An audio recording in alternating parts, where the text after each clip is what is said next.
नमस्कार दोस्तों, राम राम। मैं मीना के गीत यूट्यूब चैनल में आप सभी का दिल से स्वागत करती हूँ। मैं आप सबके बीच में लाना चाहती हूँ नाच गीत। हमारा नाच गीत पसंद आए तो लाइक सपोर्ट शेयर ज़रूर करिएगा। कमेंट बॉक्स में ज़रूर बताइए हमारा ये नाच गीत कैसा लगा। हमको मालूम है सभी लोग अपना अपना काम में व्यस्त होंगे, स्वस्थ होंगे, मस्त होंगे और उसी में से समय निकाल करके भैया दीदी हमारा भी सपोर्ट करिए आप लोग।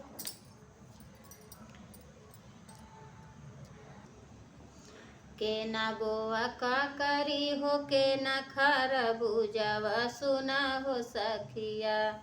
के ना बोआ का करी हो, के ना खरबूजावा सुना हो सखिया।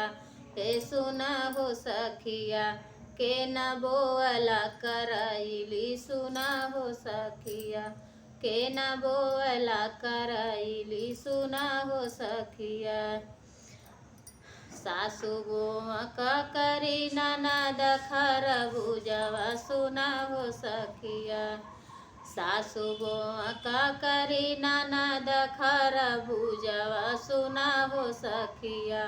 हो सुना हो सखिया, सैया बोअला करैली सुना हो सखिया।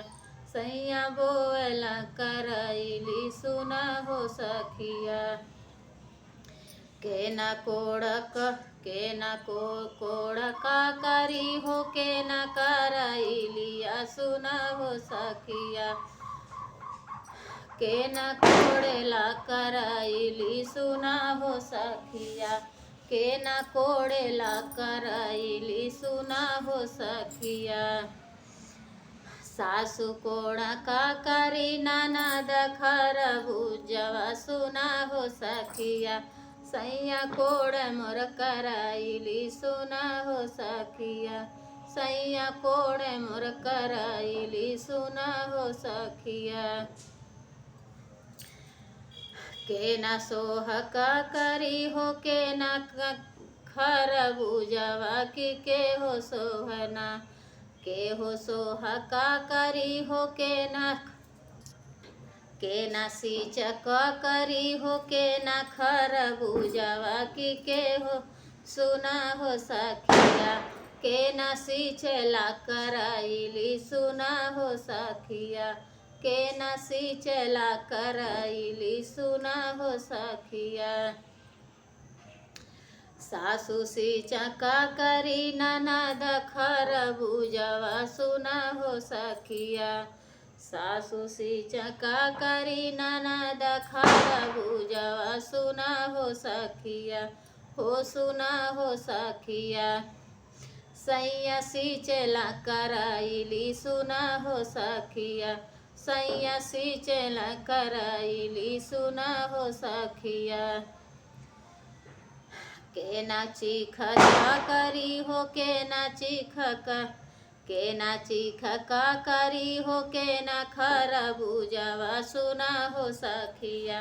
के ना चीखला करैली सुना हो सखिया। के ना चीखला करैली सुना हो सखिया। सासु चीखका करी ननद सासु चीखका करी ननद खरबूजावा सुना हो सखिया। सैया चीखला करैली सुना हो सखिया। मीठ लग का करी हो, मीठ लग खरबूजा की तीखी लागे ना। हो की तीखी लागे ना, मोरे सैया के करैली की तीते लागे ना। मोरे सैया के करैली की तीख लागे ना। ये हमारा नाच गीत पसंद आए तो लाइक सपोर्ट शेयर जरूर करिए।